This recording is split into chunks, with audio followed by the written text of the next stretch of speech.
had all these moms all over the country filming themselves trying to buy the shirt, and the front counter desk, the checkouts were like, no, we can't sell it to you. We're trying to pull all of them. And so it was pretty cool. I mean, but I learned a lot. I mean, it changed who I was from then on, and made me a better decorator, and it made me it made me realize how cheap it is to protect your art.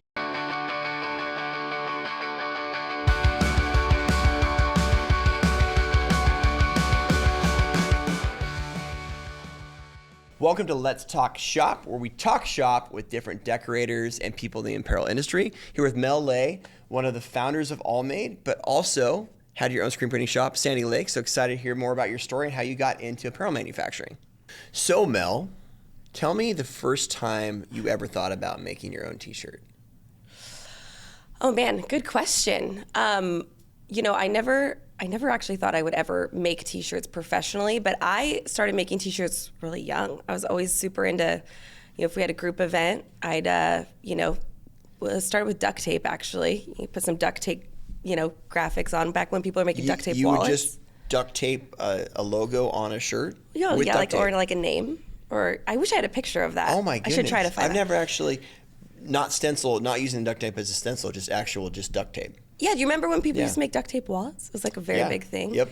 I had to sleep over once with a bunch of girlfriends. We made duct tape shorts and like swimsuits, and we made shirts. Anyways, so way back in the day, but I think it kind of goes back to, a shirt is a good canvas to just be fun and match others. And I was a pretty dorky kid, so I liked to match my friends. But then the first real shirt I made actually were kind of a hit was my dad's, it was like his 50th birthday party, and we all went to Reno, and I had everyone wear these shirts that said Matt's Men, and then I put I don't even know because I'm not super into it, but I put like a pistol in the back pocket so it looked like, they were like security for my dad walking around Reno, and then my dad's just said Matt, and they were a huge hit. So a pistol printed on the back? Yeah, it was like one of those you buy it at Michael's, printed out, and then I ironed it, I think. You ironed these shirts? Yeah.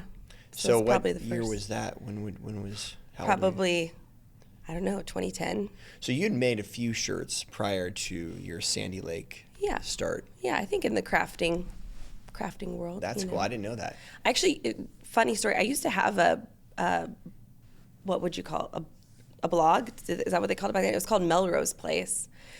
And I would do crafts when I first had my first daughter, because I've never been really good at sitting still. And so, I'd do these crafts and I'd post them. And it actually did pretty well, ironically enough, before I started. This is before Facebook time? No, it'd be after Facebook time, but just like probably 2010 era. I'd like spray paint my IKEA side tables and do like cool patterns on those, and then post how I did it. And one of those, the first ones was an American flag tank top, and I did use duct tape to stencil a flag on that one. And did you spray paint it, or did spray painted it? And we all wore them for the 4th of July, and which is ironic because my 4th of July shirt is my most popular branded for Sandilake. So. Wow, that's and then so you did a few things, and then what gave you the idea to start Sandilake? Yeah, so I didn't know what screen printing really was, but I had 2 kids. I was at home. I just moved into a house, so I had some space. How old were your kids at the time? Like 6 months old and 2. And so, again, I don't really know how to sit still very well, but I also just wanted to make money. I mean, we just bought this house, and we were dirt poor. And Etsy had just become... Well, Etsy had been around for a while, but Apparel was not on Etsy. So that was actually the reason we went with Apparel. We had talked about jewelry or like what side gig could we do. But there was only like 3 kids clothing companies on Etsy. One was Turnip or Lettuce Turnip the Beat was like, and it said lettuce, turnip, and beet. And that was super popular. But so anyways, that was kind of where the initial idea came from. We're like, well, we could get in this little niche. And I had little kids, and truly, I've said this so many times, but I didn't want my kids to wear sparkles and superheroes and princesses, and that was really all there was. It was really hard to find, unless you had a lot of money and you could shop at higher end stores, you couldn't get solid shirts for kids, or something that was a little more, I don't know, I want to say punk rock or alternative or skater-ish, and so that's where that initial thought process came with. And then we were like, well, let's do unisex, because then we don't have to have boys. It just was simpler, right? It's like everyone can wear the same shirts.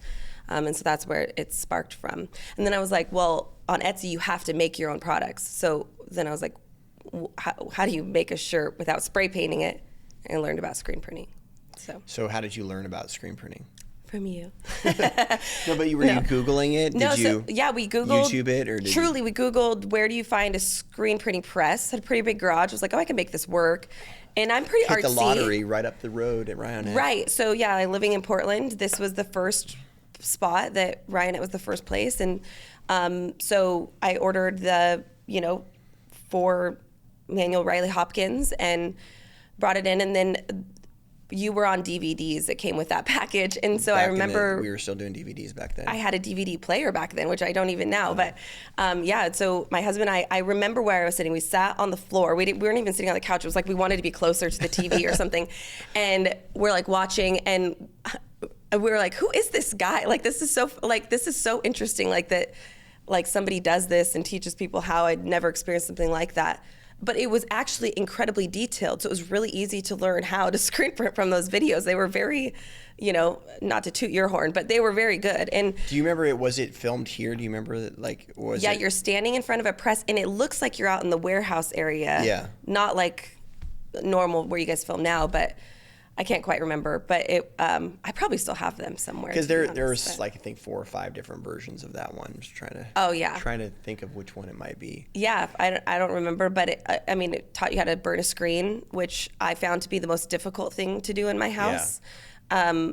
But it got me through. And how many screens did you go through to take you to burn your first screen?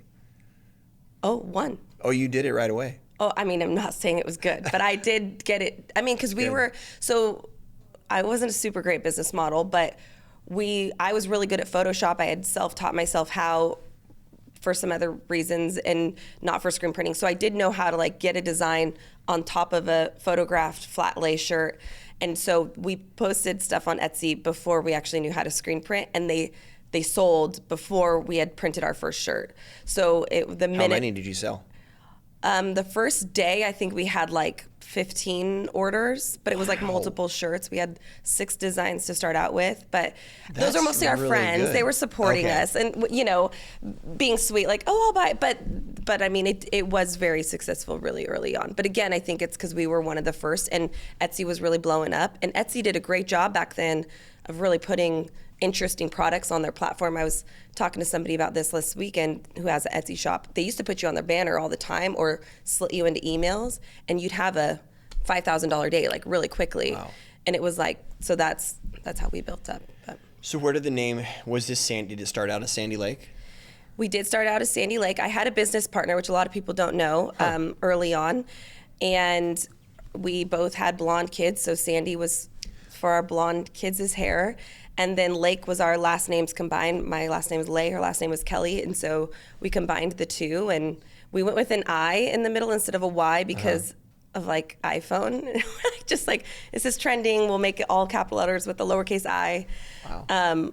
And what's ironic is, people have asked me since then, after I bought her out and we moved on, are you going to change the name and stuff? Because not many people really liked.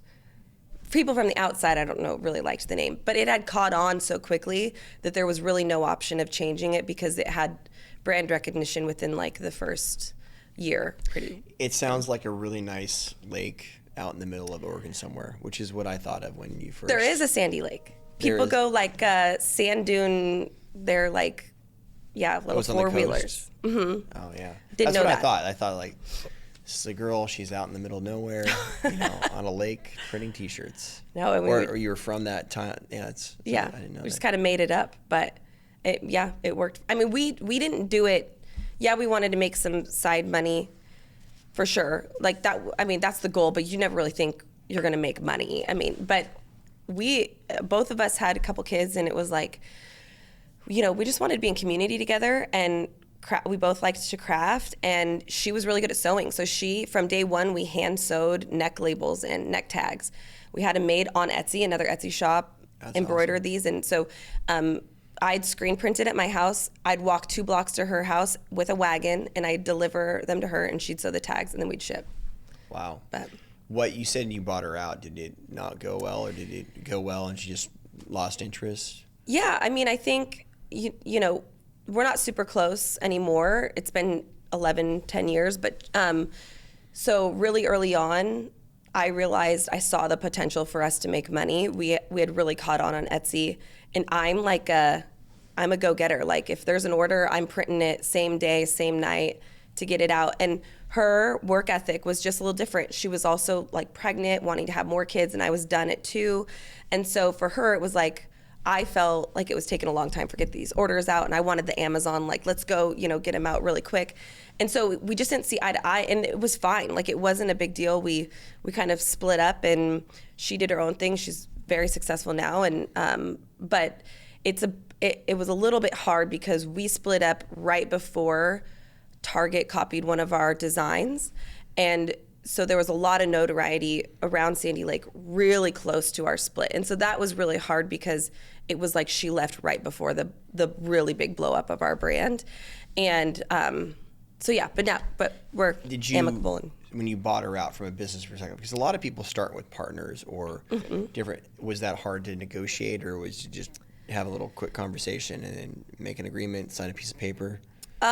We did it very legit because there was money sitting in an account because we had good margins, even though we didn't know what we were doing. We were pretty smart early on, and it helps. My husband was in purchasing at the time, so he'd kind of made some, like, if you need 50 margins. He actually was a buyer for retail at the time, and so it was like, this is a typical margin for selling a t-shirt, and so we had money in an account, but.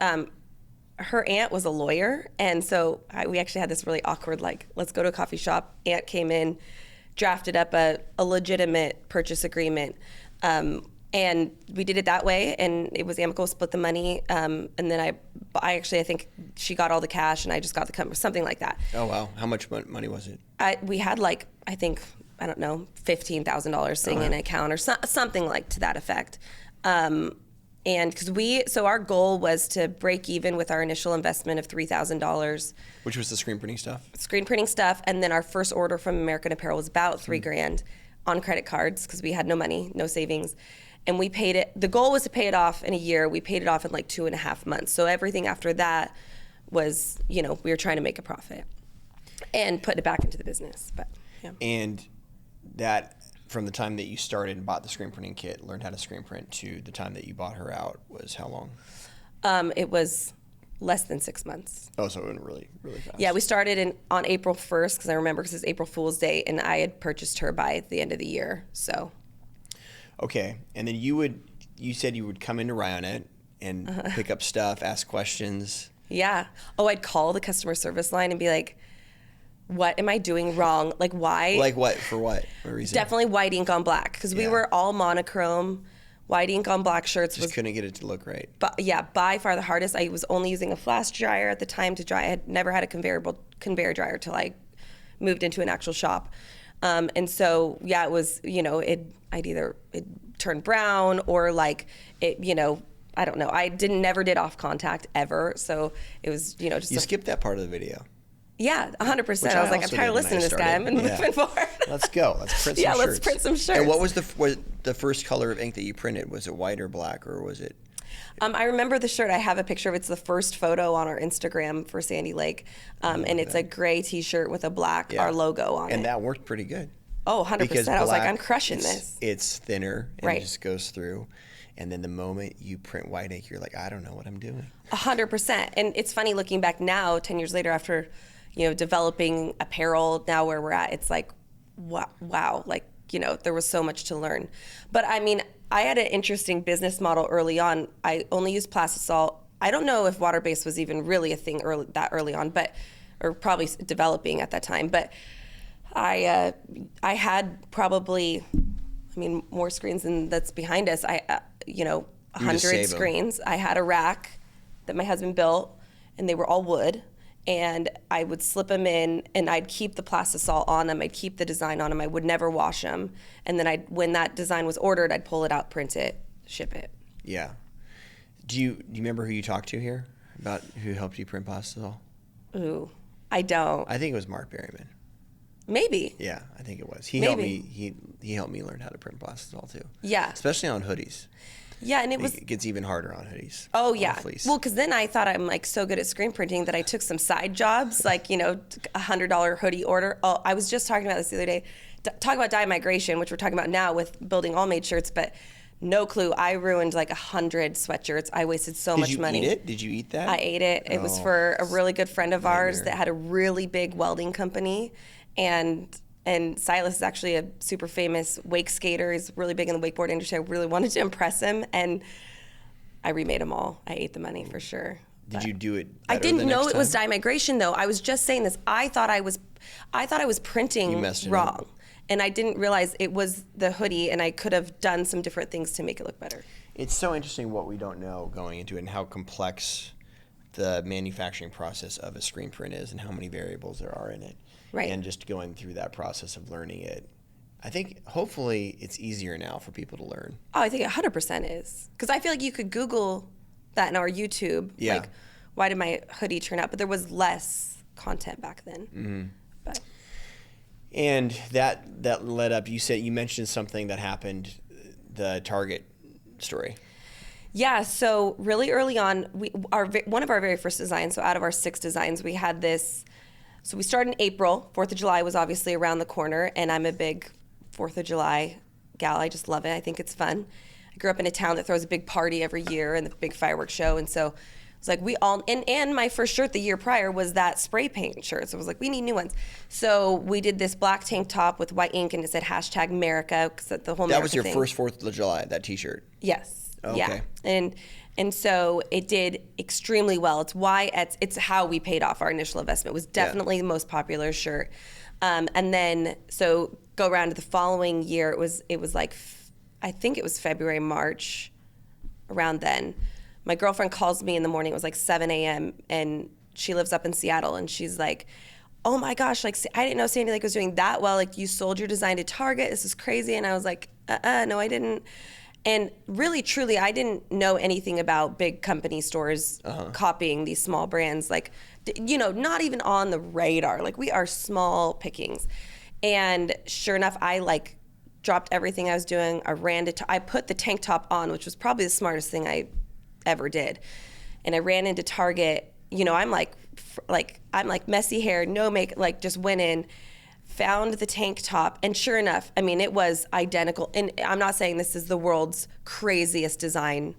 It's not. It's so simple. It's, white print on a black tank top. It's not rocket science, but it was pretty similar. All they had done is distress it a little bit.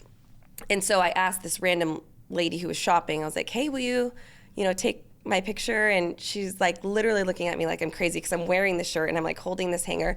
And you put a sad face on. Yeah, and I wasn't gonna smile, no way. And then, so I posted it online just to kind of like vent, I guess, because I wrote a letter and called corporate Target. That was like the first thing I did, and then I posted this picture. But you don't get anywhere when you do that. Like, obviously, they don't care, or maybe they do care. It's a long process, but it blew up instantly, and within because I had Was about it on 4,000 Facebook or Instagram. I had like 4,000 followers on Instagram at this time, which was not much, maybe even less than that, to be honest. And all these moms who I had built this community of people that, loved our shirt for about a year at this point and loved our story. We were very personal with our marketing, like sharing what we did and, our lifestyle. And they all kind of rallied. And so it instantly got all these comments. And within like 2 hours, ABC News, local to Portland, had commented. And she said, "Can I get your phone number?" And by that evening, the local news, ABC, I think it was ABC, was at our house and did a nighttime story on us in our garage. And they labeled it, was it like a David and Goliath type story, like stay-at-home mom making shirts in her garage versus Target was like the first headline. And then by the next night, national ABC picked it up. And then it went I had Fox News on my door, like trying to get in my house. Like it went crazy so quickly. And the national news picked up the same night or the following day? It was the following day, yeah. And I never realized how close that connection to your local news to national is. If it's a good enough story, they'll latch on to it really quickly. And by day 3, we were on the Today Show live. They wanted me to fly there, which I was really excited because I'm a big Today Show fan. And the same day or the day before, there was a really big train crash in Pennsylvania or something. So there was like, no way we get her here. We have everyone going there. But anyways, I ended up live Skyping back when Matt Lauer was on the Today Show. And, wow. And yeah, Al Roker gave me a nice compliment at the end. I was like, yes, this is like the best day ever. But and what happened after that, all that notoriety? I mean, insanity on both sides. I mean, we had orders through the roof. So much so I was ordering, at this point I was using Alternative Apparel women's tanks for this design, and then American Apparel children's tanks. And it wasn't a men's design as well? We had a men's, but it just didn't sell as well. Yeah. And Alternative Apparel ran out, so I'm like now looking everywhere I can for replacements that look similar. And so, yeah, we sold a ton, but the flip side of that is, the trolls come out, and I was not prepared for the backlash that you also get from the other side of it. And so they went to some of my other designs and really criticized. And this is actually a really good life lesson, because I didn't have a copyright on this design, so I had really no leg to stand to fight this. I did somewhat try to fight it, but I had some other designs. Maybe younger kids don't know this now, but on the lollipops, they had this Indian or Native American, I guess now, but we called it as a kid, Indian shooting a star, was if you had that, you got a free lollipop if you brought it back in on your wrapper. And so I had that design, and he was shooting my logo. That was a shirt. And it's actually sold pretty well, and it was fun. And I didn't know that I was also copying somebody, so that got really scrutinized online as well. The ironic part is they didn't have a copyright for that either. It had actually expired many, many years ago, since it's so old. So I learned so much along the way. I ended up hiring a copyright lawyer out of Portland to just help me, because I was, so many people now were copying my design. It just was a mess. It blew up in the craziest of ways. It's still on Etsy. If you look around, people still sell that design. But which one? The America design. But I'm so glad it happened, because it changed my business model moving forward. And I was able to help other brands. They immediately all started asking me questions like, well, how did you learn to protect your stuff now? And so then I kind of moved into this separate thing of like, okay, I'm going to help everybody so they don't go through exactly what I went through. And if it does happen to you, you can protect yourself and you can make something. Because I couldn't go after Target or the company that made the shirt and sold to Target. But they felt pretty bad about it. They offered me a job. They asked to buy Sandilake. There was all these things that happened, but because they looked like the bad. Right.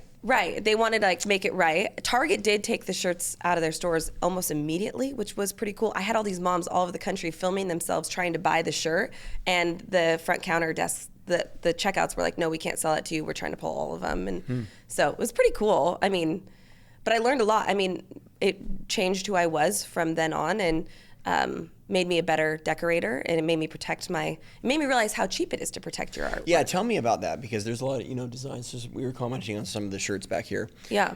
If I'm a designer or a screen printer or have my own brand, or just decide to come up with a cool shirt, how much does it cost to do that? I mean, like as little as $30 to copyright a design, which gives you, you can go further steps, deeper steps, but it at least gives you a leg to stand on. It allows you to send a cease and desist to somebody who's copying you. And is it hard to do?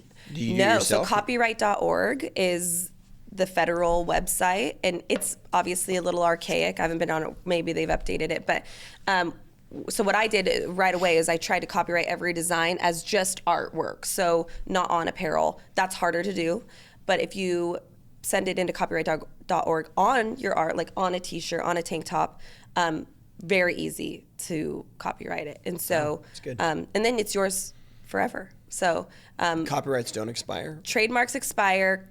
They expire for certain categories, but for apparel, you're pretty contained. So, yeah. That's great advice, because I think that's something that a lot of small brands, and there's such a movement right now for people making their own streetwear brands or their own clothing brands, and it's really cool stuff. I bet you a lot of those printers don't know that.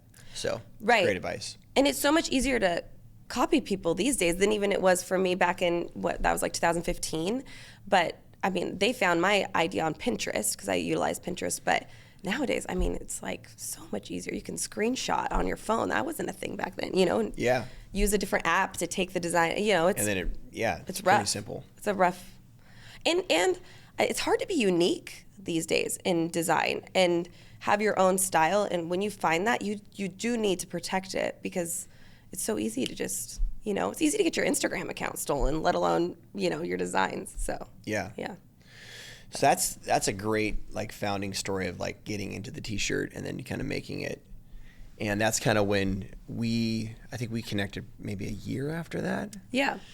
2016 probably. 2017. When we were looking at starting Allmade, I was looking to create a diverse group of printers that knew what they were doing, that were looking at either had experience designing apparel or making their own apparel. And I was asking my wife, because I wanted a woman involved, or a few different women print shops involved. And I knew that was important to get good perspective and things of that nature. And she was in the craft. She does her own crochet and stuff like that, so she knew local. And she's like, oh yeah, I know this girl that does fine like wine shirts, and she has some really cool designs, and she has a pretty good following. I'm like, oh, I'll reach out to her. So I reached out to her on Instagram, and she's like, I don't actually print those. Like, Mel L prints them. And so I reached out to you. Yeah. And I had no idea that you were around a customer or anything. Yeah. But I like our connection to that because it wasn't like you found me on a Ryonet list and called me. Yeah. It was through a referral of somebody that. Now, tell me about that. Did you print her shirts, or did you create the designs for her? Yeah. Super cool brand. Little Dude and Dudette is who it was. And she was local also. She's since moved. But we were just, I can't quite remember the shirt part of it. It was a long time ago. But we were like friends. It was like, this is why I love the print community. And I was talking to somebody about this the other day. Like, I feel like we're never all competitors with each other. We're always trying to like learn from each other in this community. And that's why I love the trade shows, because everybody's so willing to give advice and, hey, I did it this way. And, our shop is set up this way. And that's what happened with Little Dude and Dudette. She was just doing exactly what I was doing. We had different designs. And she wasn't printing her own, and I printed some of her stuff for her or something like that. But she was very successful, like sold a ton as well. And we just like lifted each other up. It was like this friendship. I had so many other brands like that sold on Etsy that, they still follow us to this day. And it's ironic because Sandilake I've since sold it and I work for Allmade, but these same moms like see the person who owns Sandilake now and they're like, what's going on with Sandilake? Like, tell me this tea. Like, I want to know everything. It's pretty amazing, But we're all just like trying to make some side cash, while we raise our kids. And so you connected through just Instagram, Etsy? Instagram, yeah. Yeah. Mm-hmm. And then she didn't do her own printing, so you offered to print for her? Yeah, I think something like that. But once it was I her had design? my shop. Fine Like Wine was, I can't remember, but we did have our own design of that. I think at one point I had talked about buying her too, and I don't quite remember. It's all a blur, but yeah. Yeah, so take me back to that. Like, I had connected with you on Instagram, and then from your perspective, what happened after that? Like, where did that go? Yeah, so you had connected with me right after I had filmed for Shark Tank, but I hadn't been on Shark Tank Which I didn't know about either. Yeah, you didn't know about, well, no one knew because I wasn't allowed to tell anybody. I had like a 500-page non-disclosure agreement that was very harsh. But so no one knew except my family, and even then not even my whole family. But when I went on and filmed, I was hoping I'd get an air date. You don't know you are. So I opened up a shop. I left my garage really close after that and got a spot in downtown Gladstone, which is a suburb of Portland. And I had just set up my shop, and then you called me, and I was like, oh my gosh, like the guy, well, I'd seen you one time at a Blazer game from the distance, and I was like, that's Ryan Moore, like he taught me how to screen print, but you were far away. And then you called me or whatever, connected, and said I'm gonna come do a shop visit, and I was like, okay, we're cleaning up this place, Ryan Moore's coming, and I feel like my shop was already pretty clean. But it was about specifically Allmade, right? Yes, you had asked, you came to ask about, you mentioned it like, I'm doing a t-shirt project or something like that. Yeah. It was very vague. And then so you came in and got a picture of the shop, and then you told me about this project, and you showed me pictures and told me this really cool story about, I'll never forget it. It's the reason I'm a part of Allmade, but you told me the story about a little kid who showed up that was like 2, and didn't have a bed. The orphanage was full, and another kid was willing to give his bed up for this little kid, and I was like, I want to be a part of that. Like any like supporting this, like sign me up. And I'll be honest, at the time it was perfect time. It was meant to be because I was already trying to figure out how to make my own apparel. I was really tired of the limited children's options there are in the market, and a lot of them like came, straight from China, and it was crystal clear they did. And I wanted a better product to print on. And I had some inconsistencies at the time with American Apparel, which then I didn't realize they were also transitioning, but you don't know that as a customer. And so, it was just meant to be. Like I remember you talking about the Portland garment factory. You were looking at making clothing there, and then you're showing me all the kids' designs that you're looking at doing, and it's like, oh wow. And then you did, I think, sneak out that you're going to be on Shark Tank. I was like, what? Yeah. How perfect is this? Yeah. So did I explain that I was trying to get more people at that time? I don't remember, honestly. Like, I remember sitting in your shop. I remember sitting at the table, kind of talking through the story, showing pictures of the kid and Amanda, and you being like, oh, this sounds like a cool project. But do you remember the concept of the project outside of that? It was, something to do with helping orphans create jobs in Haiti, a t-shirt factory. Yeah. I mean, I think that's all I really knew. I didn't know that you were asking a bunch of screen printers to join. I think in my mind, and I'm not even sure if this is how you pitched it, I just thought I was going to be able to make my own stuff. Like, maybe not Allmade, but like Mel L could have her own t-shirt line and just sell it through Sandilake. And because I also knew, use this factory. Right, because I already had patterns at this point for t-shirts from Portland Garment Factory here locally, which they were incredible, and it was part of my pitch on Shark Tank. So in my mind, strategically, I'm like, okay, I might get in. I think I didn't know my air date yet, but I knew I would air soon if I did. And so you were saying, but we're going to be a part of this, you have to go to Haiti in December. And I remember this was like September. Yeah.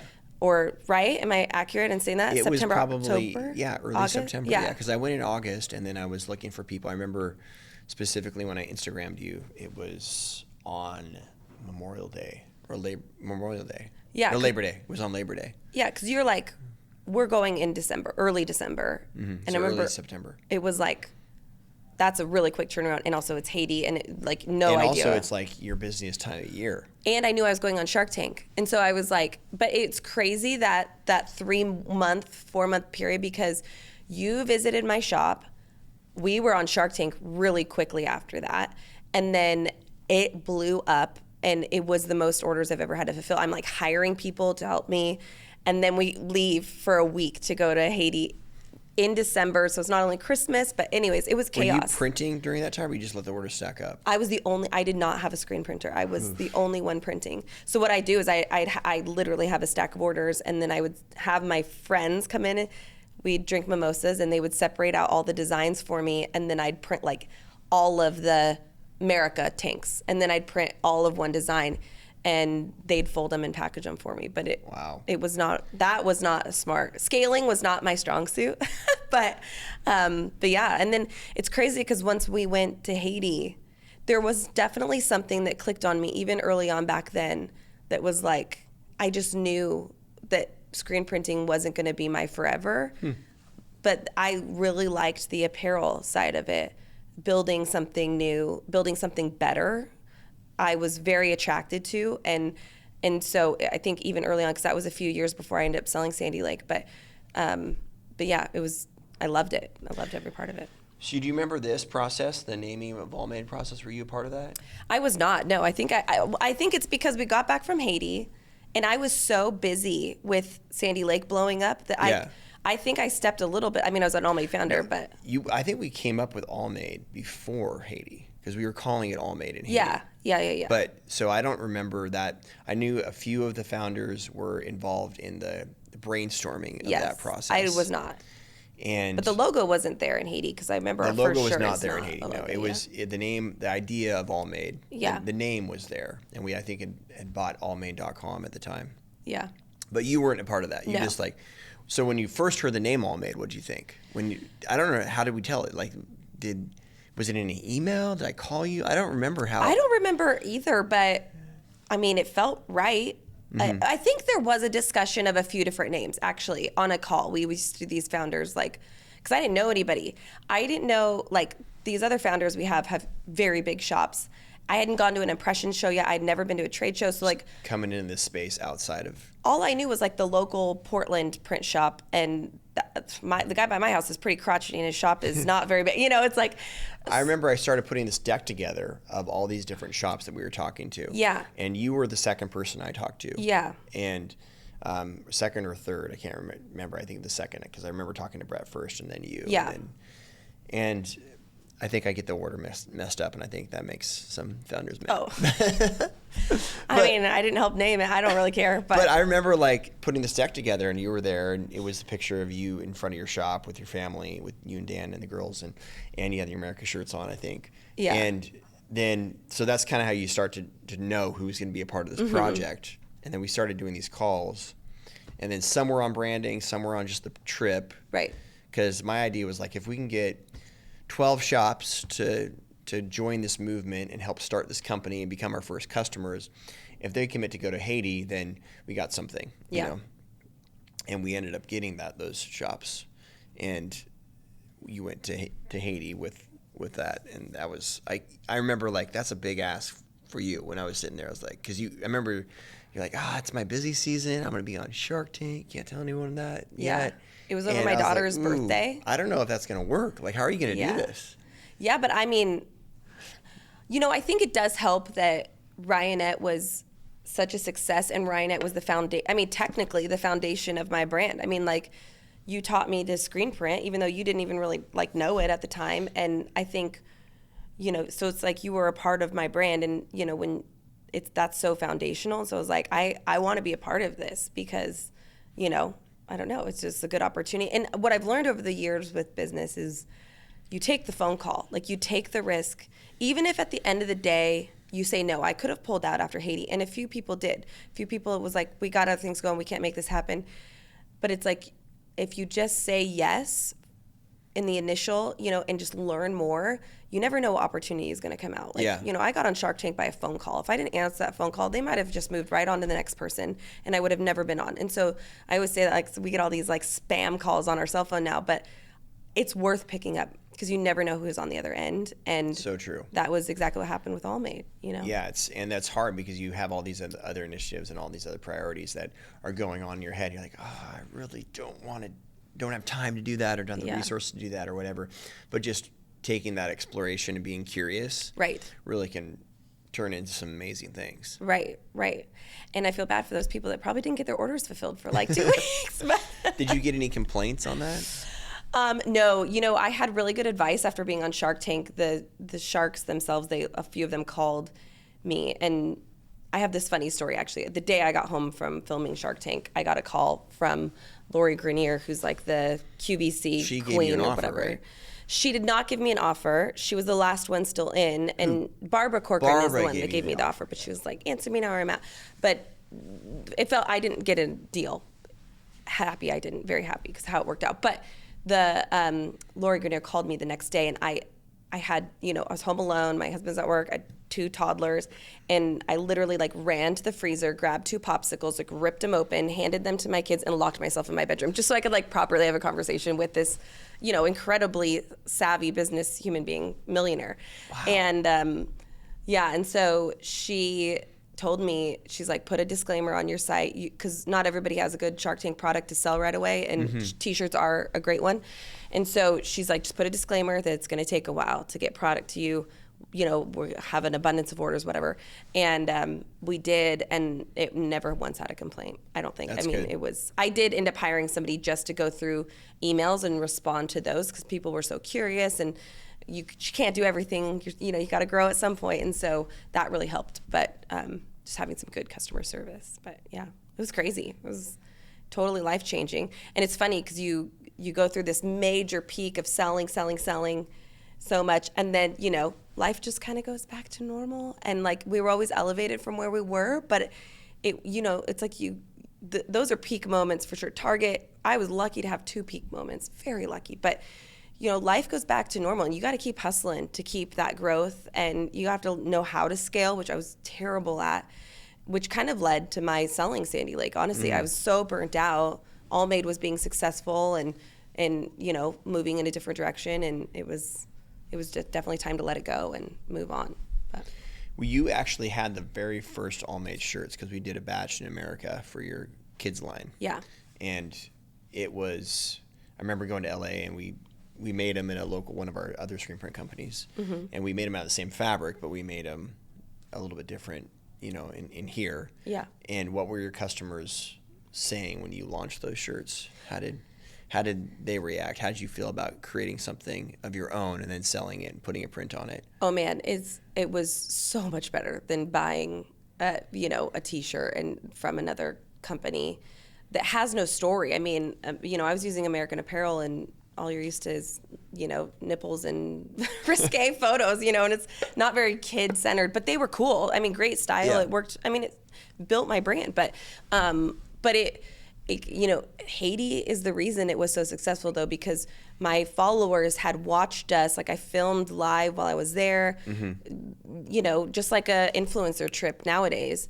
And so they knew what was kind of coming. I brought them along on the journey. And then so once we launched, and I do remember this, I probably have never told you this, but I remember the ask was an initial $10,000 investment and I committed. I don't know if everybody committed. I committed. I did it. It was hard. I just bought a direct-to-garment, like early days.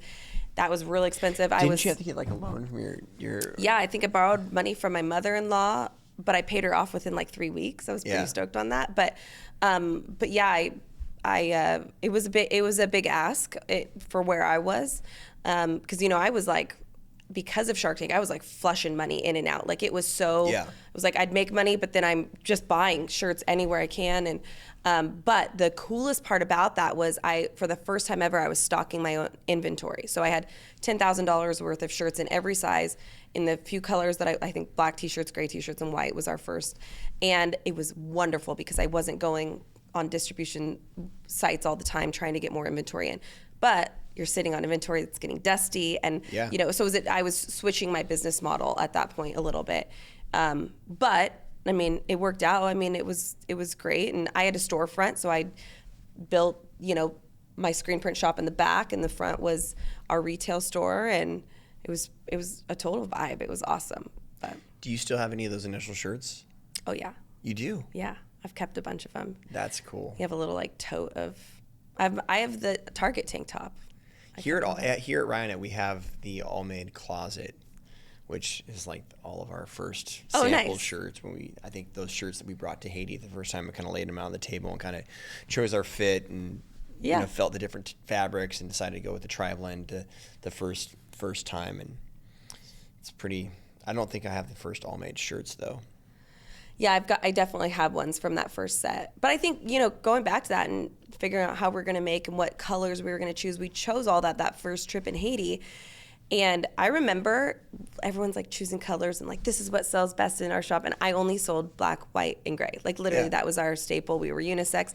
So I didn't really have much of an opinion on that. But I just remember watching like these really big screen print shops, these owners, Brett Bowden and Dom from Superior Ink, and I'm like, these guys, like, how do I grow? Like, for me, it was more this relationship building. Like, this is so cool. I was inspired. It was really cool, which is what I think translates to these awesome, community trade shows and events that we get to go to. It's like, I always encourage people go because it's so inspiring to hear other people's story and how they grow. Like, I didn't know how to scale. I'm like, how did you scale? Help me out, So it's pretty cool. Yeah, because I remember there was a lot of activity with you at the very beginning, and then we took a trip to LA, we made the first shirts, came off the line. Then I think we did some projects where around the eclipse, came back to your shop and did some filming. When those shirts came in, you were selling those shirts. That was before we even had shirts for everyone else. You were the first person to have shirts. And then you got either busy or you kind of like got a little bit like, not, I wouldn't say disconnected, but just, I guess, busy. Yeah. And like, you never were able to come back. I think you were thinking about coming back to the second trip to Haiti that we took, but then something happened. Bought a plane ticket, and I think I ate that. I don't know. I went through a period where, I mean, again, I was trying to figure out how to scale my brand, and then I think it all goes back to I just didn't really want to keep screen printing forever. Like I had employees at this time too, so I was managing employees. I had a screen printer. So it was this whole new level of a business model that I started just make side cash in my garage. Like I never wanted that. Like I never wanted a storefront. I never wanted to print Joe Schmo's logos down the street. Like I was not passionate about it, and I definitely was lacking on being passionate about this children's apparel. Like that was dwindling for me, I think. Because kids are growing up, they're not, Right, they're getting older. I mean, I'd pick up my daughter from kindergarten. She'd spend half the day at the shop. I had a bunk bed in my back room. Like it was just a lot. It was our entire lives.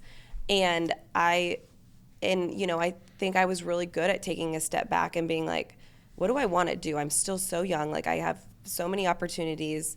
I was in my late 20s still, and I think that's what led to me selling Sandilake. Actually, was during that time that I was the most distant from the founders and Allmade. Was also when I was trying to figure out like what am I going to do with this company, and then I figured out it's actually pretty easy to sell a storefront, and you're not supposed to sell your Etsy shop, but I figured it out and like sell that, make some cash, and then when I made that, I was like, I just need a minute with my family. And so that's when we were like, we're buying a camper van and we're going to, go do some family time, because it was everything Sandilake for 5 years. And it was like, I need a minute.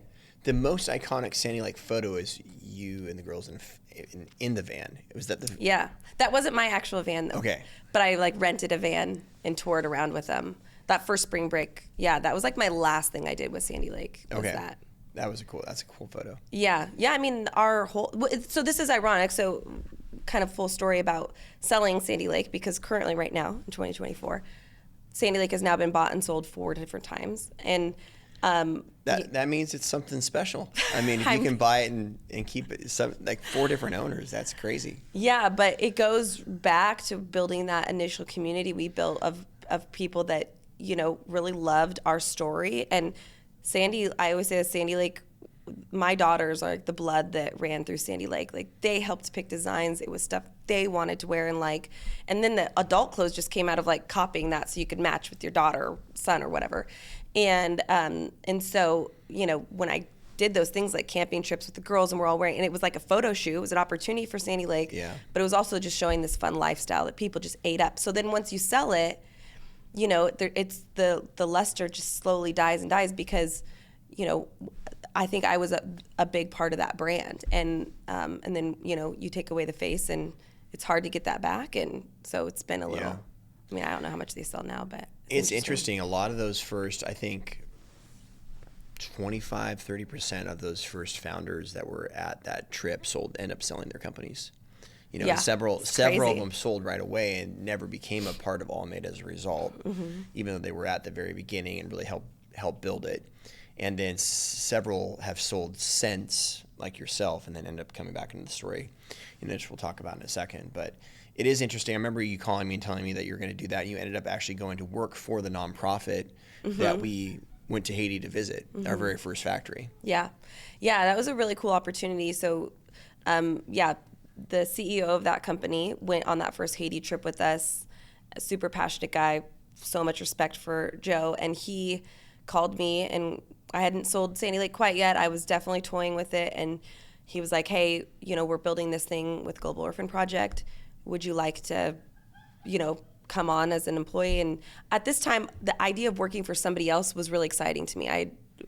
Running your own company is exhausting, and I was like, yes, tell me what to do. Punch in, punch out, right. Have resources, get a paycheck. I'm a hard worker, so like I know I can be successful for you. It's just like I needed a break, and oh man, I don't even know how long. I did just have to travel to Kansas City a lot. I was there like every 3 weeks, which was also a different type of hardship, but really fun. And I learned so much from that stint with Global Orphan Project. Yeah. A nonprofit, it's hard working for a nonprofit. It's very different. It's a different thing, but you learn a lot. Different. Learned so much. It's made me, so I always say that like, you're like, I feel like once you're in this industry, you never leave, but it's like every step that I've taken has just led me to where I am now. It's knowledge, pieces of education along the way. And I'm so glad I've taken those opportunities, because I wouldn't be the same I wouldn't be the same person for Allmade that I am now if I hadn't have done that. So Yeah, and Allmade had grown. So we when you decided to leave Sandilake and sell it, and then go to work for Global Orphanage Project, we were still connected, obviously, because we were making shirts with GoX and Global Orphan Project, but not to the extent of the level. We were continuing to take trips to Haiti and building our inventory, and that's how creating marketing and all that stuff, and it was growing, but we were running out of money. We were running out of money for clothing, and that's how we decided to transition to looking for a partner, distributor, or some type of investment that would allow us to continue to scale. And so in 2019, we'd kind of all got together and decided that it's going to be too hard. We don't have the economic business model to sell the company or get investment. We need to really look for a partner. And so we went through the distribution channels, and we had a couple different offers with a couple of the big distributors in the apparel industry. And SanMar was kind of the top of the list, and ended up going to their factories in Honduras. Actually, like Joe, like our whole team went down there a few different times, and then we came back. We're like, this seems like it's a really good fit. The same family values. The importance of people were right there. The importance of the environment was right there. The connection to screen printers and doing it. SanMar is a huge company, but they had all the same kind of roots. Right. The only thing that was a little bit different with Allmade is we used sustainable fibers, right. But the way they actually manufactured the apparel was way more sustainable. Yeah, it was better than what we were doing. Yeah, because we were burning oil and diesel in Haiti and burning our trash because there's nothing else to do with it there. Right. And so SanMar's recycling it, and they're using green energy. So it was really cool. And then I remember that summer, it was looking like this deal was going to go through, and we were likely going to change the way Allmade was working. It started with Ryonet. The Ryonet marketing team was kind of cultivating it and building it, but it was going to become its own thing outside of SanMar. And you would just happen to call me about, I don't remember, like connecting with Portland Gear, right? Or something like that. Oh, yeah. Portland Gear is another clothing company. And you're like, yeah, you got to meet this guy. And then, I don't know, do you remember how that reconnected the conversation? Did you specifically mean to call about an opportunity, or like? I don't remember, but I had connected with Marcus from Portland Gear when I still owned Sandilake. Actually, we had done some Portland collaborations together, which was super cool. I was just looking back at some of those because Portland Gear is so big now. It's really fun to watch their success and have talked to them early on, and they're so creative with their decoration. But I don't remember why I called, but I think I was still at Global Orphan Project. You were, yeah. Yeah, and some of the projects that I was working on there were successful, but it was just really hard to stay in Kansas City, and they were shifting. I think at that point, Global Orphan Project was kind of trying to figure out where they should go with some different avenues with their T-shirt brand. And so I just remember, I don't even think it was a phone call. I think I got invited to one of the first SanMar meetings up in Seattle. Oh, yeah. And it was just Roger, Laurel, and Ashley, and me and you, I think. And I met you guys up there because I was already up in Seattle for something. And we did this first meeting. And that was prior to you guys asking me to be involved with Allmade, but in a deeper level. But I remember that initial, I was actually an Alpha Broder. I wanted us to go with Alpha Broder because I didn't know SanMar. I had only ordered from some other of the distributors, and so glad we did, though. They sold me on that first meeting. Yeah. So now what do you do at Allmade? Yeah, so after that, I was offered to, do some marketing manager as SanMar was, partnering with us, and we were doing the split up. And I loved the idea because I love Allmade so much. And I mean, even though I wasn't super involved, it was still a huge part of my identity and my career. And so did SanMar buy Allmade, or what happened? Tell me, Mel. SanMar partnered with, okay. To be honest, Allmade is a great brand. I think the best thing we ever did early on was our fabric. By far, wonderful fabric that's better than, I think, everybody. Distribution was the worst thing we did. And so it was very clear. And I remember thinking this very clear, we need to go with a distributor. Also just to scale. Not just distribution, but also I think the manufacturing, like having inventory to actually distribute was a huge problem. And I didn't know as much of that because I had kind of stepped away from ordering shirts. So I was kind of a little out of the loop.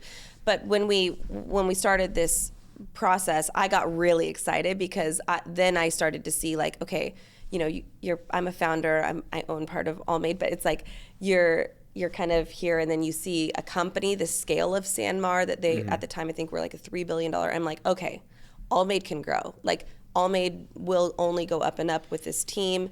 The product team showed us how they would like to change our shirts, fix our grading, our size grading, which is an issue. No more holes in the armpit, you know, all of this stuff. And I was like, I want to be a part of this more. This is back to when we first started building Allmade. Yeah. It was like this reconnection again. And then you and Roger like offered for me to join the team during the transition, which the transition was hard. It was right when COVID started.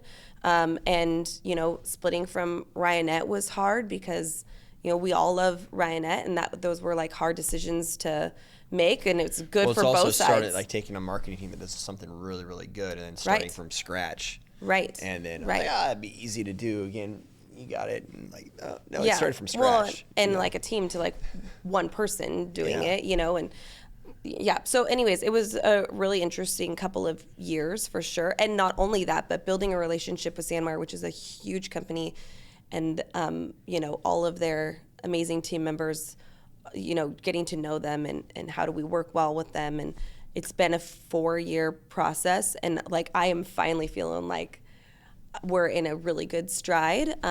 So it's a partnership. It's a partnership. Yeah. All that to say, it's a partnership. Between the founders, the Allmade, you know, company, the brand, and then SanMar is the exclusive. Yeah, the founders still own a part of Allmade, and then SanMar took over all of our product development and our distribution, with Allmade's very big say in how all of that goes.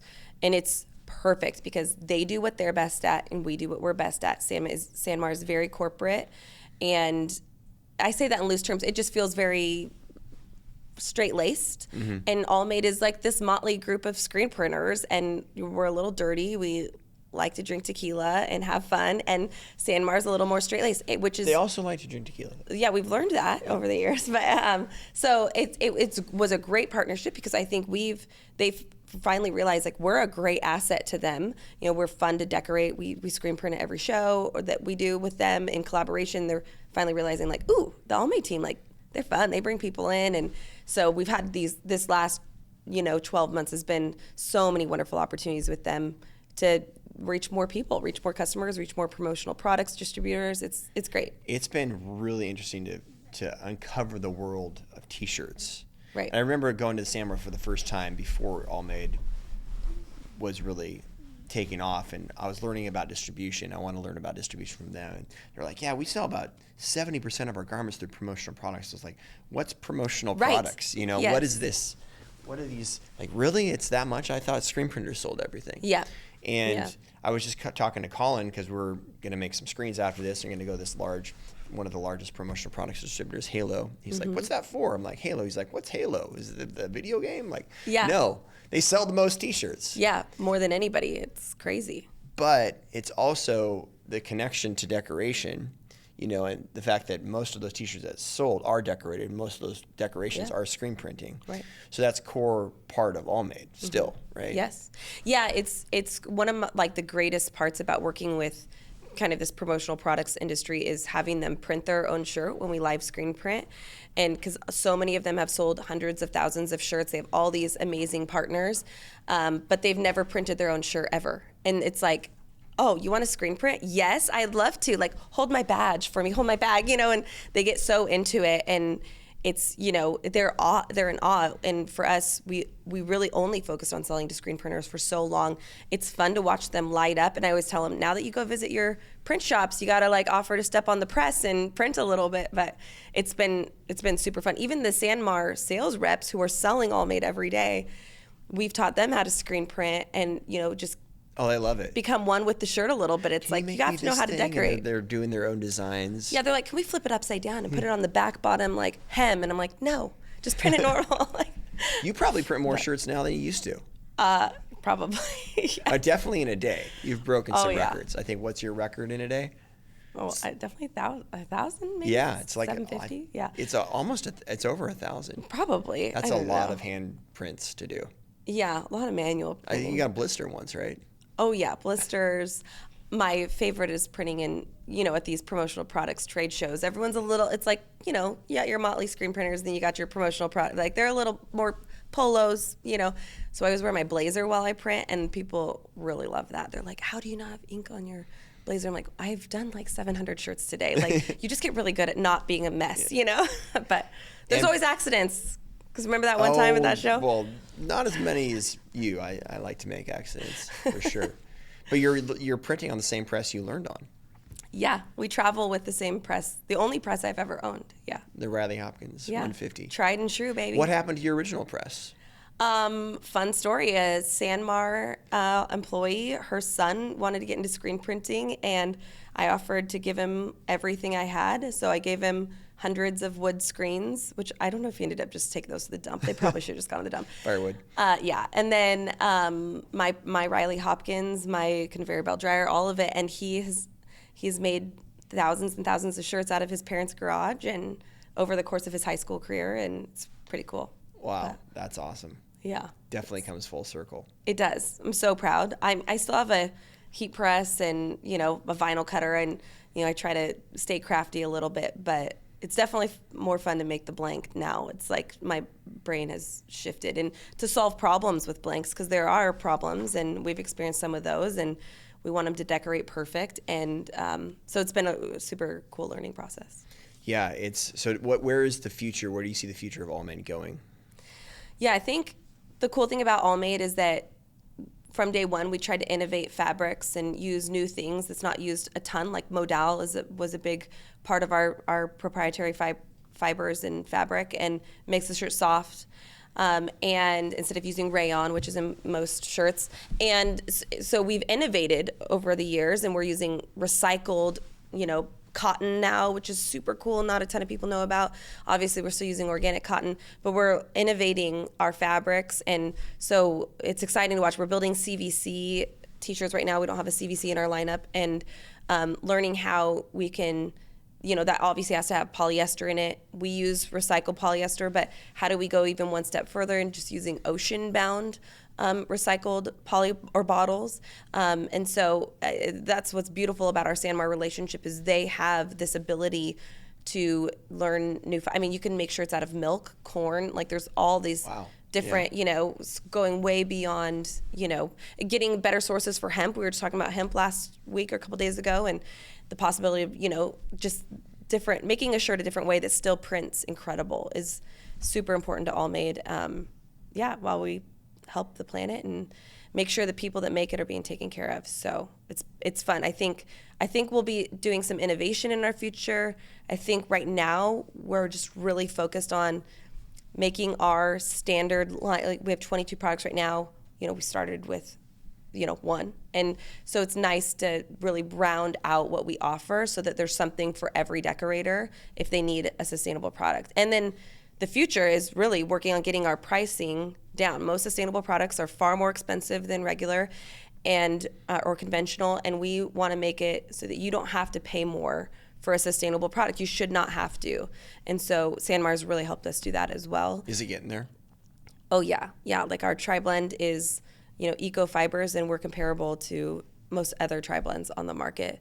And cotton, we're lowering those prices too. And that depends on cotton farming for the seasons and how easy it is to get organic cotton, but we're learning and trying to push down like our best products to keep them comparable while still innovating. Because when you innovate with new things like mineral dyes and dyeing shirts differently, they're obviously going to be more expensive, and so it's keeping this core group of products and then elevating some other products on the side that we try out and test. You recently just got back from, took a trip to Honduras. So what parallels between the Honduras trip and that first Haiti trip do you pull?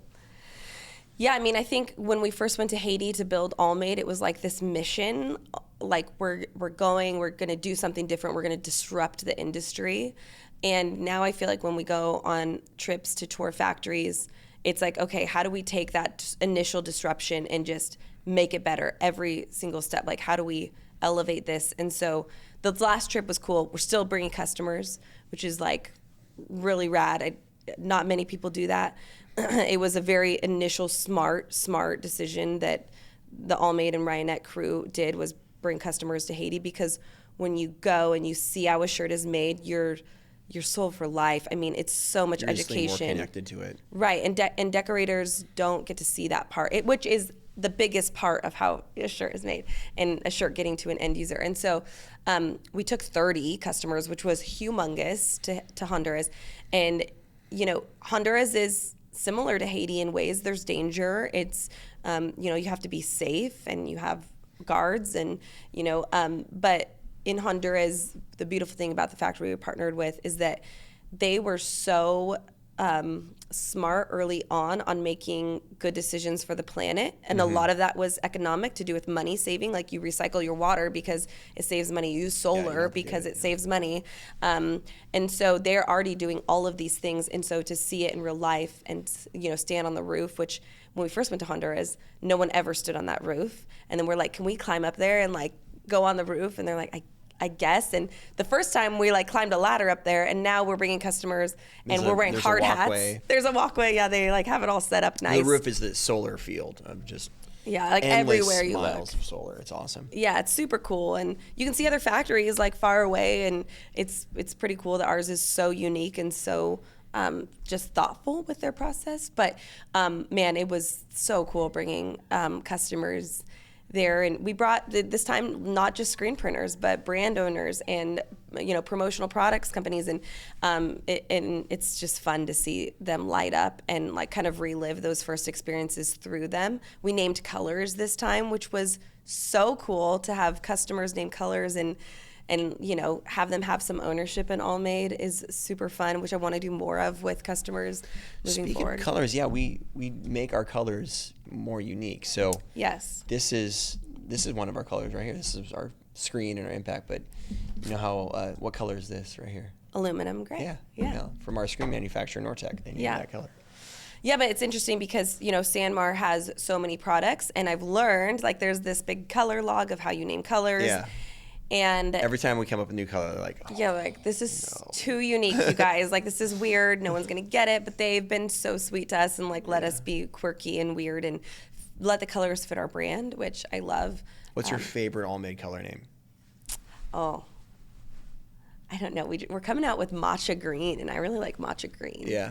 Not only that, because the color's cool. I like you blue too, because Johnny, our founder from Hawaii, named that, and we've only had that ever in a heather, a tri-blend, and we're launching it in a solid soon, and it's beautiful in a solid. It's a really nice color. It's a cool color. But it's also just fun. I like you blue. It just fits our brand, and we're quirky and weird, and that's awesome. Yeah. And one thing I'd like to just tell the audience about is what we're doing, what you did, where you and Mel came up with the idea of, cut that. So one thing I'd like to just have you explain is what you and Laurel came up with as far as the orphanage and the girls' home that we did, and what we did down there, and how that kind of tied into the initial trips that we took. Yeah, so when we went to Haiti, we'd always visit orphanages because our first factory funded orphans, and that was the whole thing. They were nonprofit, essentially. All the profits went to these orphanages, which is such a cool concept. And just because we had to step out of Haiti for a while, which we might go back, but it's just really hard to get product out of there. A lot of obstacles. A lot of unrest right now. We never wanted to stop giving back to the community that we're building in or that we're manufacturing in. And so when we first went to Honduras, because I've been 3 times now over the 4-year period, and with SanMar, we went to a boys' home, which was always really cool. We play soccer. It's so fun. We made shirts with them, and it's this orphanage of boys who live there, and they never have to leave. They could live there as long as they want until they get a job or feel safe to leave.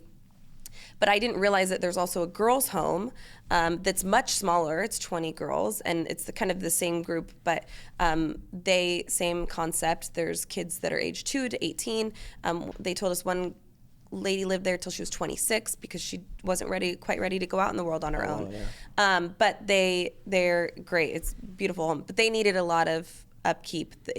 The boys' home, is closer to the school, so they have a little bit better facilities. And we saw some pictures of the girls' home, and basically the team just told us they could use some upkeep. And so, yeah, we started this fundraiser before this trip. We wanted our customers to be involved with being a part of the community. We didn't want to just go and hang out. We wanted to leave something there that's lasting and meaningful for them because they need it. They desperately need it. And honestly, I don't think they'd care because they're so happy regardless. But we were able to raise some money and send it ahead of time so that they could purchase. I wanted everything locally purchased. That was really, I didn't want to buy it in the U.S. and send it down there. That's not helpful. So help out local vendors.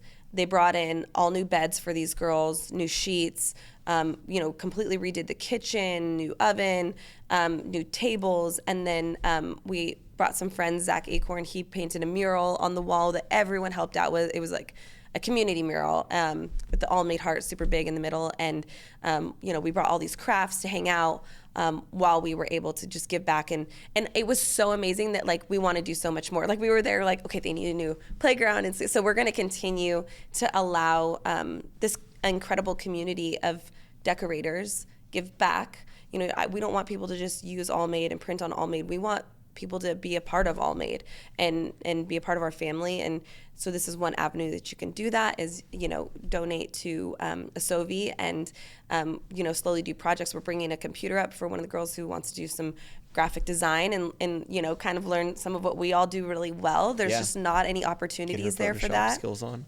Yeah, learn Photoshop. And it's crazy how one computer, could literally change her life, the trajectory of when she leaves that spot. And, just being, there's nothing better than going and just hanging out for a couple hours or going and leaving, leaving something there for them. And this trip, we also went 2 days in a row, which was even more meaningful. So we're really trying to be a part of the community and not just tour factories, which anybody can do. I think it's something that you said about the Sandy Lake story is that you really have the community kind of lift you up and making sure that as apparel manufacturers and then decorators, we're involving all the community, not just our local community, but also the community of printers or promotional products companies, and then the communities of which we manufacture in, and core tenants there, and the future of those communities, which is the kids. Right. Oh, and they're so great. It's so fun. It's so fulfilling. So we want everyone to be able to join us at some point. Yeah. And I think you can learn more about that on allmade.com on our blog and then even sign up for future trips. Yeah. Put your name in the bucket for sure. All right. Well, thank you so much for coming on. It was really good talking about your story and then the advice that you have for decorators that are starting like you did, but then how that transitioned into Allmade and where Allmade's going. So it's been good. Thanks for having me. It's fun. It all started with Ryonet, so it's fun to be back here.